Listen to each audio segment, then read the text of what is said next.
तक अपनी वीरता का लोहा मनवाया और मुगल आक्रांता अहमद शाह अब्दाली से युद्ध करते हुए वीर गति को प्राप्त हुए। ऐसे वीरों के इतिहास में जगह नहीं दी गई।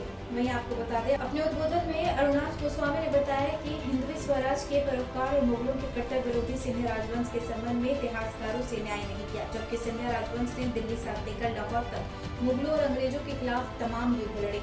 सिंधिया की जयविलास पैरिस में पहली बार मनाए गए दत्ताजी सिंधिया के बलिदान दिवस के मौके पर शहर के गणमान्य नागरिक उपस्थित रहे। ग्वालियर से गिरिराज शर्मा की रिपोर्ट। का शहीद का जो खून गिरता है वो एक राष्ट्रवाद की भावना को, एक रक्षा की भावना को उदय उससे होता है।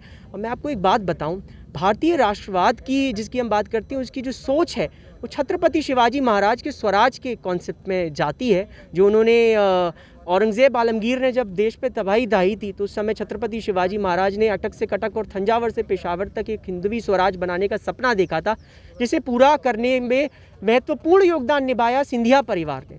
और सिंधिया परिवार को मराठा शाही की तलवार कहा जाए तो अतिशयोक्ति नहीं होगी, क्योंकि जिनकी हम आज शहादत मना रहे हैं, दत्ताजी सिंधिया, उन्होंने पंजाब को और दिल्ली को बचाने के लिए अपना सर्वस्व लुटा दिया। जब मराठों ने पंजाब पे कब्ज़ा किया, जब मराठों ने आज के पाकिस्तान के लाहौर पे कब्ज़ा किया, तो माछीवाड़ा से लेके सरहिंद तक का इलाका तुकाजी सिंधिया को दिया गया। लाहौर का इलाका जो है वो दत्ताजी सिंधिया को दिया गया। और जो आज आप खैबर पख्तूनख्वा का इलाका, पेशावर तक का इलाका देखते हो, पेशावर से अटक तक का इलाका, वो साबाजी सिंधिया तक को दिया गया, 3 लड़ाके। और इस तरीके से इन्होंने इसकी रक्षा की। और एक बहुत ये इनकी विचारधारा जो थी वो सब लोगों को साथ लेके चलने की, कोई भी जाति कोई भी धर्म का आदमी उसको साथ लेके कैसे चला जाए। आपने दिल्ली और पंजाब का रक्षा जो है सिंधिया को माना है, तो किस तरीके से इन्होंने रक्षा की, क्या?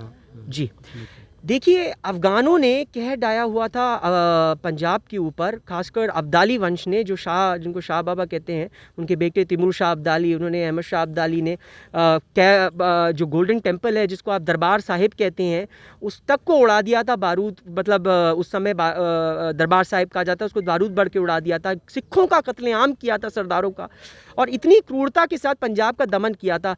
जिस समय मराठों की लहर के अंदर दत्ताजी महाराज ने पंजाब में जाके किस तरह इन्होंने अफगानों को हराया, सरहिंद में हराया अफगानों को, उसके बाद जाके लाहौर पे इन्होंने अपना झंडा गाड़ा और वहाँ पर एक आम पंजाबी का जीवन किस तरह बचाया जाए इसके लिए काम किया। और लास्ट मोमेंट पे जब नजीब-उद-दौला पंजाब और दिल्ली पे कब्जा करना चाहता था तो बुरारी घाट पे आके दत्ताजी महाराज ने क्या कहते हैं, अपना सर्वोच्च बलिदान जिसे कहते हैं, अपने जीवन का त्याग करते हुए, बलिदान देते हुए, शाह कुतुब खान जो एक बड़ी ही उग्रवादी विचारधारा का व्यक्ति था, उसकी तलवार से उन्होंने अपना सर गवा दिया।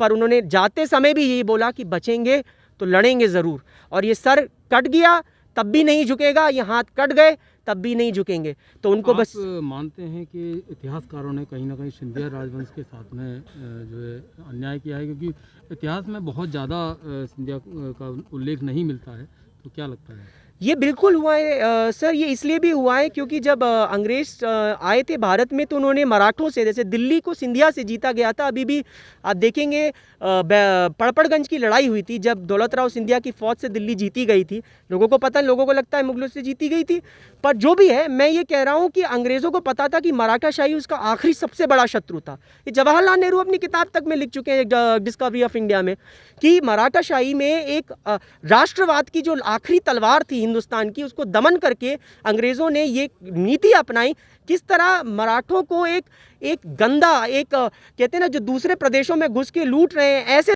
ऐसे के साथ बुलेटिन में आज के लिए फिलहाल इतना ही। नमस्कार।